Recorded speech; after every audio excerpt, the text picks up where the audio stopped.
Bonjour les amis, c'est encore moi, l'inconnu du web, Alain, l'inconnu du web. Euh, Aujourd'hui c'est bien, c'est bien, c'est frisquet, mais il fait beau, il y a un beau soleil, c'est plaisant.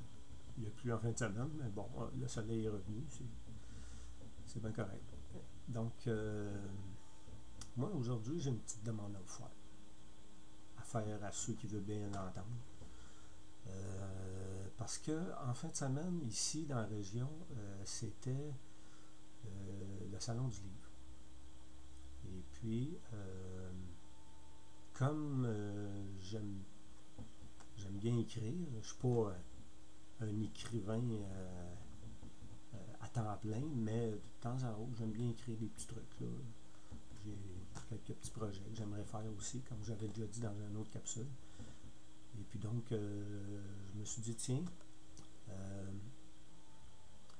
je vais faire cette demande parce que j'avais écrit un manuscrit de 500 quelque part, manuscrit de science-fiction. Et puis, j'avais commencé ça, ça fait un sacré bout de temps, là, ça fait au moins une vingtaine d'années, au moins 20 ans. Je me rappelle que tout ça avait commencé parce que quand j'étais au primaire, j'avais écrit le même, le même titre, le même roman, mais sur des en bande dessinée. Puis comme je ne suis pas très très bon en bande dessinée, mais je m'étais forcé. Je m'étais forcé. J'ai appris des cahiers de cartable, les fameux cahiers Canada qu'on appelle. J'en avais fait au moins trois comme ça. Recto verso, là. Plein, jusqu'au bord, comme on dit en québécois. Et puis, c'était de la science-fiction. Ça parlait d'un peuple, d'un autre système solaire ou d'un système solaire très proche qui finalement avait découvert une de nos sondes spatiales ici envoyées. Là. On peut parler, comme dans les années 70, les sondes voyageurs 1 et 2, Pioneer, je pense que c'est Pioneer 10, et il y en avait d'autres aussi. Et puis ils ont trouvé une de ces sondes-là, bon, et puis fait une petite histoire courte, ils l'ont décodé, ils ont décodé les signaux qu'il y avait dans cette sonde-là, les enregistrements qu'il y avait, et puis ça les a amenés comme nous ici, comme les scientifiques espèrent un jour que ça arrive pour de vrai, parce que ces sondes-là existent, ils avaient fini par trouver une trajectoire qui les ramènerait ici. Et puis bon, ils sont arrivés ici, et puis c'est passé plein de trucs, et ça c'est dans la bande dessinée que j'ai par après écrit dans le roman. Euh, bon, j'avais perdu ça, ces bandes dessinées-là. J'ai perdu ça malheureusement. C'est pas dans les habitudes d'une personne qui est passionnée de ça. Moi, je l'étais pas à l'époque, j'ai appris à le devenir, mais je sais qu'un passionné de bande dessinée, une personne qui en fait beaucoup, ou une personne qui fait de la littérature, c'est pas dans ses habitudes de perdre ses écrits. Et puis moi, malheureusement, je fais un meilleur coup pas de ça parce que en déménageant souvent, et tout ça, j'ai perdu ça. J'ai comme scrappé ça, comme on dit. Et puis, bon, des années plus tard, je rencontre ma copine et puis on a un enfant et puis là, on est plus tranquille un peu, on se tient plus à la maison, s'occuper de l'enfant. Et puis là, je me cherchais de quoi faire. Je me cherchais un port. Ben, c'était pas un poster, ça travaillait dans ma tête depuis des années, que je voulais réécrire ça. Je voulais refaire ces bandes dessinées-là, mais je me suis dit, je vais le faire en roman. Et puis au début, ça s'appelait, j'avais trouvé un nom comme ça, là, ça s'appelait Les Stalkers, S-T-O-K-K-R, là. Et puis j'ai changé ça. Je trouvais que ça faisait anglais un peu. J'ai décidé d'appeler ça les Harfans.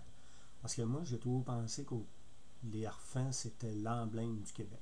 C'est bizarre à dire. Hein. J'ai toujours trouvé ça que cet oiseau-là était l'emblème du Québec. Bon. Et puis, je l'ai inclus justement dans ce livre-là, à quelques endroits. Là, je l'explique un peu. Et puis, j'ai commencé à écrire ça. Euh, et puis, j'avais écrit un truc. J'avais écrit à l'époque à la main, comme la plupart des écrivains font. J'avais écrit à la main, au stylo, recto verso. Et puis j'avais écrit environ 1000 pages que j'ai gardées. Ça a 20 ans, ce truc-là. J'ai gardé ça. Et puis, ça au moins, je ne l'ai pas perdu. En déménageant, je n'ai pas perdu ça, heureusement. Et puis un bon coup, j'ai rencontré une de mes copines, Sandra, qui travaillait beaucoup sur les ordinateurs, qui travaillait sur des traitements de texte qui étaient quand même assez bonnes, que je suis allé en passant, que j'oublie pas non plus. Et grâce à elle, elle a travaillé mon manuscrit et ça a donné un truc d'environ 500 pages. Et puis, c'est là que je me suis dit, il faut que je trouve une maison d'édition. Il faut que je trouve un endroit, une personne qui fait de l'édition et puis qui serait intéressé à, ne serait-ce que de le lire, juste le lire. Et puis qui pourrait peut-être éventuellement me donner ma chance, dire, regarde, on va prendre un guess, on va le faire, on va faire, je sais pas, moi, 200 tirages de ça, et si ça fonctionne, tant mieux, on ira plus loin. Si ça fonctionne pas, on l'aura essayé. Et puis, j'avais fait des demandes. J'ai envoyé ça à quelques maisons d'édition dans la région. Malheureusement, ça n'a pas été accepté. Bon, je peux comprendre aussi qu'ils en ont en quantité industrielle, hein, que ce soit de la science-fiction, que ce soit des romans policiers, des thrillers, des romans d'amour, n'importe quoi, ils en ont plein là. Donc je me suis dit, j'ai tenté ma chance, ça n'a pas passé. Bon, il y en a quelques-uns qui m'ont encouragé. Il y a quelques maisons d'édition qui m'ont encouragé malgré tout à continuer. Si je décide de continuer, ça va être grâce à eux, ça va être pour eux que je vais faire ça. Peut-être qu'éventuellement, ça va peut-être être. Il y en a peut-être un là-dedans qui pourrait devenir mon éditeur. Bon, en tout cas, moi, ce que je fais aujourd'hui, c'est ça. Je fais une demande. Une simple demande. Si les gens me répondent, tant mieux. S'ils ne me répondent pas, ben, je l'aurais fait. Je veux dire, il n'y a pas de meilleur médium que YouTube ou Facebook, des trucs comme ça, pour faire des demandes.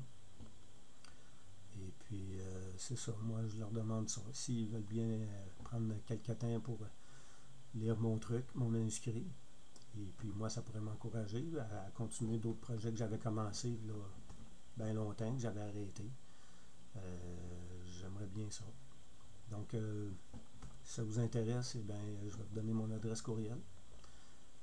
Mon adresse, c'est coyote2 à commercial@hotmail.com. Coyote, ça s'écrit C-O-Y-O-Y-T-E avec le chiffre 2 à commercial ou arrobas hotmail.com. Et puis, si jamais c'est en dehors du Québec, si c'est des maisons d'édition de la France, ben, ça me fera plaisir de leur répondre par courriel eux aussi. Et puis, peut-être prendre contact. Alors, c'est ça. C'est une demande que je fais, tout simplement. Parce que j'aimerais beaucoup recommencer à écrire, même si j'ai été blessé à la main gauche, parce que cette main-là, comme vous pouvez voir, c'est cette main-là qui a permis d'écrire ce truc-là. Donc, étant donné que je suis en réhabilitation et que c'est pas très très évident d'écrire de la main droite, je me rabats sur un clavier d'ordinateur. Dieu merci, ça existe. Il y a quelqu'un qui a pensé à ça, un T4, de faire un ordinateur avec un clavier, tout ça. Je n'étais pas très bon en machine à écrire, donc je me rabats sur l'ordinateur. Et puis, ça me donne le courage de continuer. Donc, j'attends votre appel. Et si ça marche, tant mieux. Sinon, ben, je l'aurais essayé. Merci beaucoup d'avoir pris ces quelques minutes pour m'écouter. Et en espérant avoir de vos nouvelles. Merci beaucoup. À la prochaine et on se reparle.